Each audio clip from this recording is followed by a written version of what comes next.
Від кремлівського карлика вже відвертаються найближчі оточення. Які дані американської розвідки доповіли Джо Байдену?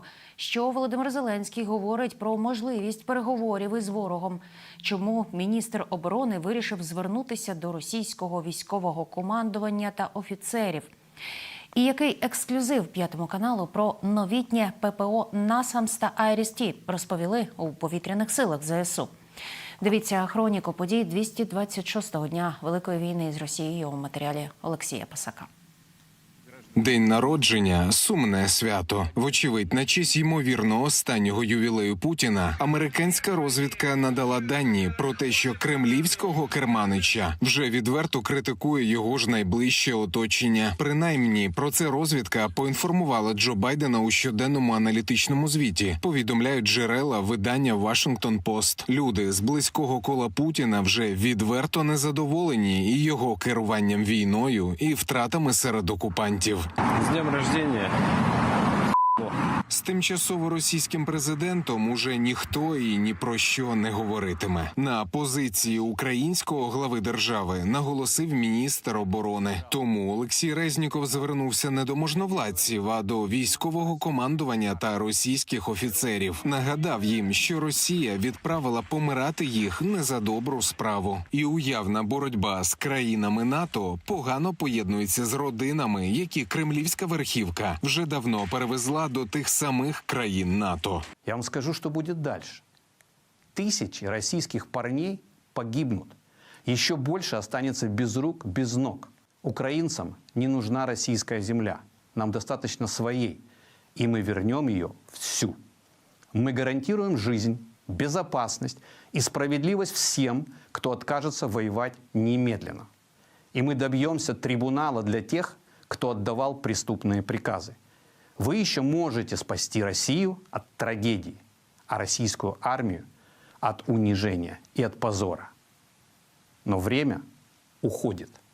Але Кремль боїться втратити час, не захопивши Україну за лічені дні і не отримавши перевагу на полі бою навіть за підсумками 8 місяців війни на виснаження. Тепер Росія шукає усі способи, щоб виграти час на підготовку нового великого наступу. І рух ЗСУ на визволення наших територій лякає Москву і змушує вигадувати нові казки про бажання діалогу. Про це говорить Володимир Зеленський. Щоб зупинити звільнення України, Росія почала маніпулювати темою переговорів і нібито згадала про діалог, який сама же і відкинула, почавши цю війну проти України і проти вас всіх, проти всієї Європи. Очевидно, що Росія не хоче ніяких справжніх переговорів, бо якби хотіла, то відреагувала би на десятки наших пропозицій і намагань. Росія просто хоче виграти час, хоче перегрупувати сили і накопичити ресурси, щоб ударити знову.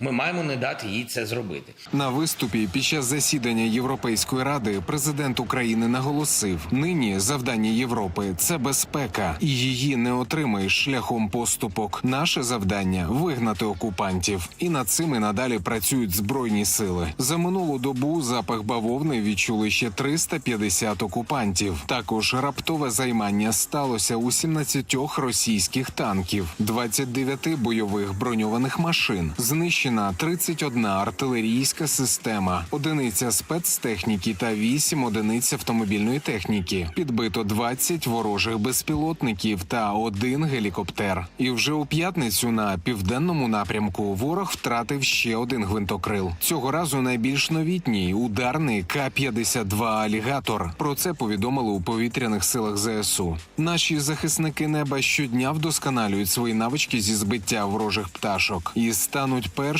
у світі, хто візьме на озброєння найновішу систему ППО – німецький комплекс «Айріс-Ті». Про це і про тренування із системами «Насамс», які також невдовзі доправлять до України. Ексклюзивно П'ятому каналу розповів речник командування повітряних сил Юрій Ігнат. Україна перша країна, яка буде використовувати саме «Айріси».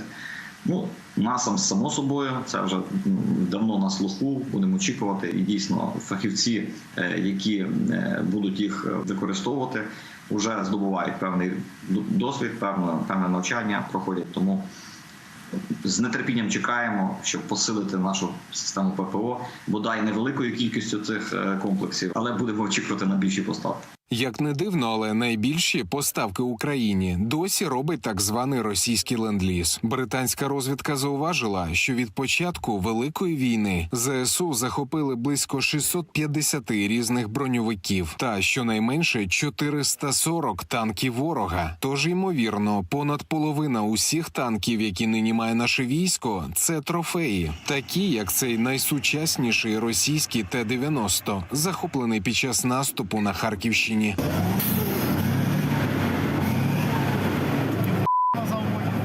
2 акумуляторах. На 2 з полтичка вообще. На 2 з полтичка.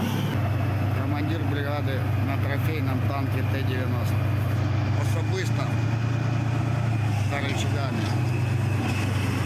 У новому зверненні президент повідомляв, що менше ніж за тиждень на Херсонщині визволили понад 5000 квадратних кілометрів території. І тепер можна впритул роздивитися, куди ж саме точково цілили ЗСУ під час підготовки свого наступу. Як у вже деокупованому Давидовому Броді, де був уражений штаб російських військ. А хто здесь жив?